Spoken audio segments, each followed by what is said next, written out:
কোথায় যেন ছিল, আচ্ছা 3T টেম্পারেচার টেন্ডারনেস দেখলাম, চোখের মতো লাইট ফেললাম, মেজারমেন্ট অ্যাপ্লাই করা, দৈর্ঘ্য প্রস্থ মেপে নিলাম, ঠিক আছে। দেন হচ্ছে সারফেস মার্জিন কনসিস্টেন্সি দেখলাম, ঠিক আছে। আপনি দাঁতে দাঁতে খিস দেন জোরে, ম্যাসিটার মাসেল টট করলাম, টট করে আমি যেটা নষ্ট করে দিলাম। হ্যাঁ আসলে ভাই এখানে দুটো জিনিস, প্রথমে টট না করে দেখতে হবে ফিক্সড কিনা, একবার টট করে দেখতে হবে ফিক্সড কিনা। আগে মোবাইল কিনে দেখতে হবে। টট না করে যদি ফিক্সড হয় তাহলে বুঝতে হবে যে এটা পুরো বোনস পর্যন্ত ফিক্সড। টট করার পর ফিক্সড হয় তাহলে বুঝতে হবে যে মাসেলে ফিক্সড। না, প্যারোটিক তো অলওয়েজ ম্যাসিটার মাসেল ফিক্স থাকবে। মনে করেন ম্যাসেটার ইনভেট করে বোনসে চলে গেছে, ফিক্সড হয়ে গেছে, তাহলে কিন্তু নর্মাল অবস্থায় ফিক্সড হয়ে গেছে, আপনার টট করা লাগতেছে না। আর যদি টট করে ফিক্সড হলো তার মানে শুধু মাসেল ইনভলভ। এটা অনেক সময় জিজ্ঞেস করে কিভাবে ডিফারেন্সিয়েট করবো মাসেল এবং বোনসের সাথে। তাহলে কি যদি বোনস পর্যন্ত চলে যায় তাহলে আগে থেকে ফিক্সড। যেমন একটা প্যারোটিক তো আগে নরমালি এমনি ফিক্স থাকে, কিন্তু ম্যাসিটার টট করলে তখন ফিক্সড হয়ে যায়। নরমালি ফিক্স থাকে না, নরমালি ফিক্স থাকবে না। হ্যাঁ, যদি নরমালি ফিক্স থাকে তাহলে বোনস পর্যন্ত ফিক্স। ভালো ইনফরমেশন দিছে আমাদের। প্রথমে দেখলাম, তারপরে দাঁতে দাঁতে খিস দেন, দেন মাসিটার সাথে আমি দেখলাম যে ফিক্সড হয়ে আছে। হ্যাঁ, ঠিক আছে। আচ্ছা, ফিক্সিটি টু দ্য আন্ডারলাইং মাসল, এটা দেখার জন্য ম্যাসিটারকে দাঁতে দাঁতে খিস দিতে বললাম, এবং ফিক্সিটি টু দ্য স্টার্নোকুলার মাস্টয়েড, সেটাও এখন দেখতে হবে। আপনি আমার হাতের উপর চাপ দেন, এই চাপ দেওয়ার পরে স্টার্নোকুলার মাস্টয়েড একটু টট হইলো, দেন আমি এই যে মাসলের সাথে আলাদা কিনা আমি একটু দেখে নিলাম, ঠিক আছে। জয়েন্ট কেন দিব? আলাদা করে দেব, আমি মুভ করব। জয়েন্ট আলাদা পার্ট, আলাদা পার্ট। আমি মাসেল এক্সামিনেশন এই যে আমি মাসেল থেকে আলাদা কিনা সেটা দেখলাম, ঠিক আছে। আচ্ছা, দেখা শেষ। পরীক্ষা হচ্ছে দিদি, পরে আসুন। তাহলে আমার এখানে সারফেস মার্জিন কনসিস্টেন্সি এগুলো সবকিছু দেখা যায়, ফিক্সিটি দেখা শেষ, ওভারলাইন স্কিনটা ফ্রি কিনা সেটা আমি দেখবো, এবং আন্ডারলাইন স্ট্রাকচারের সাথে মোবাইল আছে কিনা, ফিক্স কিনা সেগুলো দেখা শেষ। এখন বাদ বাকি কিছু কিছু পার্ট, যেমন এই যে যেহেতু একটা নেক্সট সোয়েলিং আমার মাথায় রাখতে হবে, অবশ্যই আমাকে সার্ভাইকাল নিউরো পাম্প করতে হবে। এখানে কি কম্প্রেসিবিলিটি দেখতে হবে কিনা? প্যারোটিডে আমি কখনো শুনি নাই। যদি হেমানজিবা রোগী ভর্তি থাকে তাহলে হবে, ওই যে আছে তাছাড়া দেখতে হবে। টিপিক্যাল যদি প্যারোটিড থাকে, কনসিস্টেন্সি যদি ফার্ম থাকে তো কথা দরকার নেই। না, টিপিক্যাল প্যারোটিড তুই বুঝতেছিস প্যারোটিড, তাইলে এটা করা করাটাই আমার মনে হয়।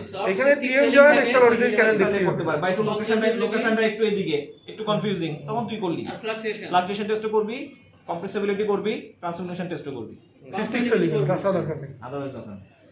এখানে টিএম জয়েন্ট দেখতে হবে না। আসলে এতটুকু করা হয়, শেষ নাই তো, এতটুকু করা শেষ, মাস রিলেটেড শেষ। এখন আমাকে যেটা করতে হবে, ইয়ার এক্সামিনেশন করতে হবে, টিএম জয়েন্টের সামনে থেকে দেখতে হবে, সামনে থেকে ফেশিয়াল নাম আমি করে ফেলবো, ঠিক আছে। এই তিনটা দিন।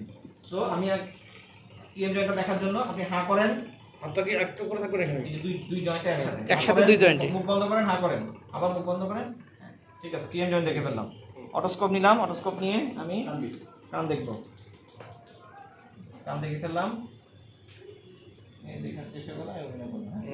একইভাবে দেন আমি একইভাবে ফেশিয়াল নার্ভ যেভাবে করছি একটু আগে। এখানে এক্সটার্নাল অডিটরি ক্যানেল দেখাটা বেশি ইম্পর্টেন্ট নাকি টিম্পানিক মেমব্রেন?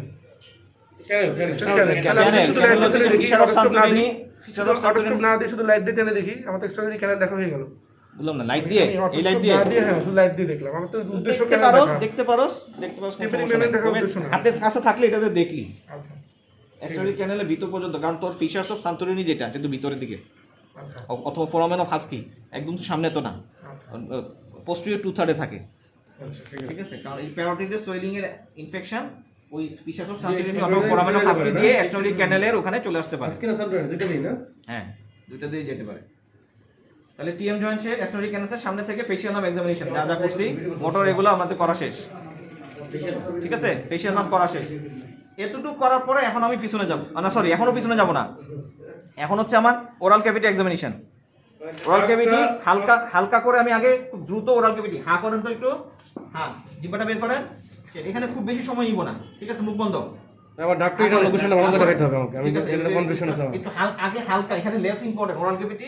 আমি এখানে মেইনলি হচ্ছে যে ওরোফেরেন্সটা দেখে নিব একটু, হ্যাঁ এই যে মিডল এই যে টনসিলা ফসেটা মিডিয়ালি পুশ কিনা এটা আমি জাস্ট এমনি দেখে নিলাম ওরাল ক্যাভিটি পার্ট এক্সামিনেশনে। আচ্ছা প্রথমে এটা দেখে নিতে হবে, হ্যাঁ এগুলো একটু দেখে নিবি, দেখার পর এখন আমি গ্লাভস টনসিল পোস্ট আছে কিনা গ্লাভসটা পরে নিব আগে, এই দেখতে হবে না আগে একটা ওপেনিং। এই যে একটু গ্লাভসটা পরতেছি, গ্লাভসটা পরে নি আগে ওরাল ক্যাভিটিটা একটু দেখে নিবি ইনিশিয়াল পার্ট হিসেবে, এবং আমার মেইন ওপেনিং দেখতে হলেই পড়তে হবে। হ্যাঁ গ্লাভস পরে আমি আবারও এখন দেখি বাবা হা করেন।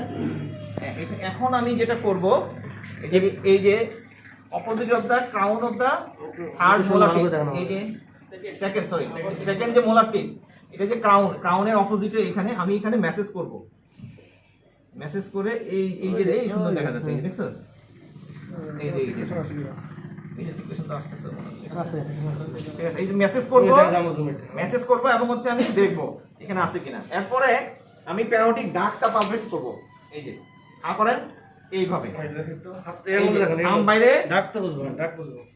আম বাইরে ভিতরে দিয়ে এই যেভাবে পাবলিশ করার চেষ্টা করব। এগুলো তো বোঝা যায় না আসলে, হুদাই পার্ট অফ প্রসিডিউর এখানে। হ্যাঁ, তাহলে ওপেনিংটা দেখলাম, ওপেনিং এর চারপাশে কোনো ইনফ্লামেশন আছে কিনা, ডিসচার্জ আছে কিনা, ব্লাড স্টেন ডিসচার্জ আছে কিনা, এদিকে আনতে হবে ভাই, এদিকে তো কি নাই, মানে করেন জাস্ট অভিনয় করে যাইতেছো যে একটু দেখি অভিনয় করলি, এবং লাস্টে যেটা করেন অভিনয় করবি যে ভিতরে দিবি না কখনোই, আপনার আঙুলটা কোথায় থাকে, ভিতরে গ্যাগ রিফ্রেশ করতে দিবি না, অ্যাকচুয়ালি তো ওখানে যাইতে হবে কিন্তু এটা করবি না, তুই বলছিস স্যার আমি হ্যাঁ করেন ও দেখতেছি, হ্যাঁ এই এখানে চাপ দিতে হবে না, এখানে হালকা পুশ করতে পারো কিন্তু এই হাত দিয়ে রাখবি কিন্তু পেশেন্টের টনসিলটা ফোসাকো আমি দেখলাম পিছনে ওটা টনসিল মিডিয়াতে পুরোটা আছে। সার আছে আবার বলে যে এতটুকু দেখার পরে আমাকে আইএল করতে হবে, রাখেন এতটুকু করার পরে আমাকে আইএল করতে হবে, প্যারোটিড আইন করতে হবে, শিওর আইএল করতে হবে অবশ্যই, কারণ এখানে আমার তো এই যে এখানে তো হাইপোফ্রেঞ্জাল কিনা, ঠিক আছে, প্যারাফ্রেঞ্জাল টিউমার কিনা, ঠিক আছে না, প্যারাফ্রেঞ্জাল টিউমার কিনা এগুলো তো আমি তো জানি না, ঠিক আছে। আইল ভুল করলে কোন মেজর কোনই নাকি নেই, হ্যাঁ আইল যদি মনে না থাকে একটা নেক্সট অবশ্যই আইএল তো সেকেন্ডে করে ফেলতে হবে। আইএল আমি প্যারোটিড ফাইল আইলটা একবার আইডিয়ালি দেখান সুন্দরভাবে, এটা আমাদের অস্পিতে থাকে। এই যন্ত্রটা দিয়ে আপনার আমি এই যন্ত্র দিয়ে আপনার গলা ভিতরটা পরীক্ষা করব, ঠিক আছে। আপনি এবারে আমি এই যন্ত্রটা দিয়ে আপনার গলা ভিতরটা পরীক্ষা করব, আপনি জিহ্বাটা নরম করে রাখবেন, আপনি মুখ দিয়ে শ্বাস নেবেন, মুখ দিয়ে শ্বাস ছাড়বেন। আপনাকে যখন আমি ই বলতে বলবো তখন আপনি ই বলবেন, আপনাকে যখন আমি শ্বাস নিতে বলবো তখন আপনি শ্বাস নেবেন, আপনাকে যখন আমি কাশি দিতে বলবো তখন আপনি কাশি দিবেন। ঠিক আছে, তাহলে এখানে কিন্তু অনেকগুলো কথাবার্তা। এই যন্ত্র দিয়ে আমি গলা ভিতরটা পরীক্ষা করবো।